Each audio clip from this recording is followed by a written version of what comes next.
Assalamualaikum warahmatullahi wabarakatuh. Alhamdulillah rabbil wassalatu wassalamu ala asrafil anbiya wal mursalin wa ala alihi washabihi rasulillahi ajmain, amma ba'du. Bila izin Ibu, perkenalkan kami dari kelompok 4 yang akan mempresentasikan hasil diskusi kami selama 1 minggu ini, yang berjudul itu analisis tren drama Korea yang mempengaruhi gaya berpakaian di remaja sekarang ini. Nah, adapun kelompok 4 ini itu beranggotakan 6 orang, dengan saya sendiri dengan nama Muhammad Masjun Al-Ghazali dengan NIM 23059153, dan adapun rekan-rekan saya yang pertama itu ada Alfani Azhara dengan NIM 23059153 dengan NIM 23059172. Yang kedua itu ada Dewi Maifa Serli dengan NIM 23059133, dan yang keempat itu ada namanya Rindika Relnandes dengan NIM 23059106, dan yang terakhir itu ada Rizka Witri Zulkarnain dengan NIM 23059033. Nah, baiklah, tanpa berlama, adapun penyampaian materi yang pertama itu akan disampaikan oleh Alfani. Kepada Alfani dipersilahkan. Baik, terima kasih moderator. Di sini saya akan menjelaskan definisi budaya dan elemen-elemen utamanya. Yang pertama itu ada nilai norma, kepercayaan, bahasa, dan juga simbol. Untuk budaya merupakan keseluruhan cara hidup yang berkembang dan dimiliki bersama oleh sekelompok orang, serta diwariskan dari generasi ke generasi. Budaya mencakup nilai, norma, kepercayaan, bahasa, dan simbol yang mengatur perilaku serta membentuk identitas sesuatu masyarakat. Hal ini tercermin dalam elemen-elemen berikut. Yang pertama itu ada nilai atau value, yang dimana orang Korea itu sangat menjunjung tinggi penampilan yang rapi, harmonis, dan juga sopan.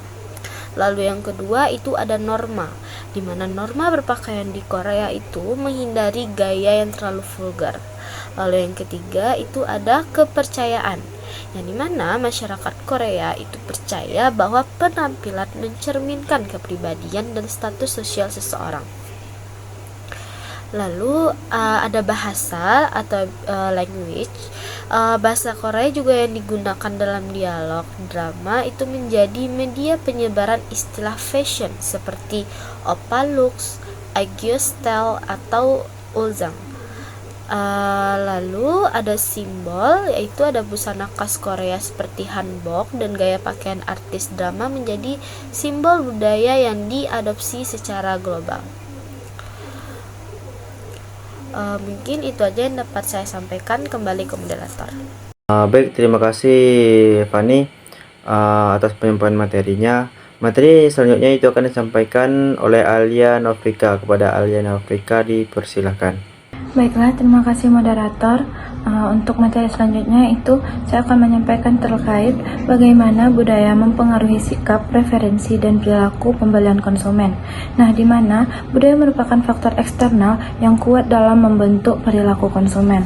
Menurut Schiffman dan Wiesenblit 2019, budaya menentukan cara seseorang berpikir, bertindak, dan membuat suatu keputusan pembelian. Dalam konteks Korean Wave atau Hallyu, pengaruh budaya Korea yang tersebar melalui drama, televisi, musik, dan media sosial memunculkan fenomena konsumsi budaya Korea di berbagai negara termasuk Indonesia. Yang pertama yaitu ada sikap konsumen, di mana sikap konsumen Indonesia terutama generasi muda menganggap budaya Korea sebagai simbol modernitas, kebersihan, dan keanggunan, di mana mereka memiliki sikap positif terhadap gaya hidup ala Korea karena dianggap up to date dan mencerminkan kepribadian yang trendy. Contohnya, karakter utama dalam drama Crash Landing on You atau Business Proposal menampilkan busana elegan dan profesional yang menginspirasi gaya berpakaian anak muda Indonesia, khususnya di lingkungan kerja dan kampus. Yang kedua itu ada preferensi konsumen, di mana preferensi terhadap produk fashion bergeser ke arah Korean style yang identik dengan warna pastel dan netral seperti krim, baggy, putih, dan abu muda. Lalu model longgar seperti oversize shirt dan sweater, coat. Lalu aksesoris ringan seperti tas kecil atau sepatu putih polos. Dan ketiga itu ada perilaku pembelian, di mana banyak konsumen membeli pakaian yang mirip dengan yang dikenakan artis K-drama. Misalnya ketika drama It's Okay to Not Be Okay yang tayang, pakaian dengan gaya romantic chic menjadi tren di e-commerce Indonesia. Selain itu, media sosial seperti TikTok dan Instagram mempercepat penyebaran tren ini melalui video Get the Look atau OOTD ala K-drama, di mana fenomena ini menunjukkan bagaimana budaya populer atau popular kultur dapat membentuk perilaku konsumsi lintas budaya. Mungkin cukup sekian yang dapat saya sampaikan. Saya kembalikan kepada moderator. Baik, terima kasih Alia. Penyampaian materi selanjutnya itu akan disampaikan oleh Dewi Maifa Serli. Kepada Dewi, dipersilakan. Baik, terima kasih kepada moderator. Saya akan menyampaikan materi selanjutnya, yaitu contoh strategi perusahaan atau brand dalam menyesuaikan produk dan promosi dengan budaya lokal. Brand global maupun lokal memanfaatkan tren budaya Korea dengan strategi globalisasi, yaitu globalisasi plus lokalisasi, yaitu menyesuaikan produk global dengan kebutuhan dan nilai-nilai budaya lokal. Yang pertama, penyesuaian produk. Zara dan Uniqlo menyesuaikan koleksi mereka dengan potongan pakaian bergaya Korea seperti blazer longgar, rok mini, dan atasan pastel. Selanjutnya adalah brand lokal seperti This is April dan Berry Benka meluncurkan lini pakaian bertema Korean look, namun tetap sopan dan sesuai iklim tropis Indonesia. Selanjutnya Butterscraft bahkan menciptakan gaya hijab ala Korea dengan sentuhan warna lembut dan desain minimalis. Selanjutnya strategi promosi. Brand kecantikan seperti Wardah menggunakan visual promosi ala drama Korea dengan ton lembut dan storytelling romantis. Selanjutnya, beberapa brand lokal berkolaborasi dengan influencer yang bergaya ala Korea, artis K-drama seperti Shin Min Ah. Selanjutnya, kampanye digital bertema Korean lifestyle berhasil menciptakan brand association positif, terutama di kalangan remaja perempuan. Strategi ini menunjukkan bagaimana perusahaan mampu menyerap nilai estetika global atau Korea tanpa mengabaikan identitas budaya Indonesia. Sekian materi dari saya kembalikan kepada moderator. Baik, terima kasih Dewi. Penyampaian selanjutnya itu akan disampaikan oleh Rindika. Kepada Rindika, dipersilakan. Baik, terima kasih moderator. Izinkan saya melanjutkan materi mengenai perbedaan budaya antar negara dan pengaruhnya terhadap cara konsumen merespon tren budaya populer Korea atau cross cultural consumer behavior. Perbedaan budaya antar negara berperan besar dalam menentukan bagaimana konsumen menanggapi tren budaya populer Korea. Setiap masyarakat memiliki nilai, norma, dan pandangan hidup yang berbeda, sehingga penerimaan terhadap budaya luar juga bervariasi. Dalam teori perilaku konsumen lintas budaya atau cross-cultural consumer behavior, faktor-faktor seperti sistem nilai, agama, lingkungan sosial, dan tingkat globalisasi memengaruhi cara seseorang mengadopsi tren baru, termasuk fenomena Korean Wave atau Hallyu. Berikut perbandingan penerimaan budaya populer Korea di beberapa kelompok negara. Yang pertama yaitu negara Asia Timur dan Asia Tenggara. Sebagai contoh, Korea Selatan, Jepang, Indonesia, Thailand, dan Malaysia. Negara-negara ini memiliki nilai-nilai budaya yang relatif mirip, yaitu kolektivistik, menjunjung kesopanan, dan mengutamakan keharmonisan sosial. Drama Korea mudah diterima karena menampilkan nilai yang sejalan dengan kehidupan masyarakat Asia, seperti penghormatan terhadap orang tua, keanggunan, dan kerja keras. Konsumen di wilayah ini cenderung meniru gaya berpakaian, tata rias, hingga kebiasaan hidup para karakter dalam drama. Contohnya, remaja di Indonesia dan Thailand banyak mengadopsi gaya busana atau soft look ala Korea, sementara masyarakat Jepang cenderung menyesuaikannya dengan mode street style mereka sendiri. Yang kedua yaitu negara barat, sebagai contoh Amerika Serikat, Inggris, Prancis, dan Jerman. Negara-negara barat memiliki karakter budaya individualistik dan lebih mengutamakan kebebasan berekspresi. Mereka tidak meniru gaya Korea secara menyeluruh, melainkan hanya mengadaptasi elemen yang sesuai dengan kepribadian masing-masing mereka. Konsumen barat lebih tertarik pada aspek estetika dan kualitas produk Korea, seperti skincare alami atau gaya busana minimalis. Drama Korea bagi masyarakat barat lebih dianggap sebagai media hiburan dan inspirasi gaya hidup, bukan acuan utama dalam berpakaian atau berpenampilan. Yang ketiga yaitu negara Timur Tengah, sebagai contoh Uni Emirat Arab, Arab Saudi, dan Qatar. Negara-negara ini cenderung konservatif dan sangat dipengaruhi oleh nilai agama serta norma kesopanan. Pengaruh budaya Korea diterima secara selektif, hanya bagian yang tidak bertentangan dengan ajaran dan nilai moral yang diadopsi. Misalnya, tren K-beauty seperti perawatan kulit populer di kalangan perempuan Timur Tengah. Namun gaya busana K-drama disesuaikan agar tetap tertutup dan sesuai dengan tradisi berpakaian setempat. Yang keempat yaitu negara Amerika Latin, sebagai contoh Meksiko, Brazil, dan Chili.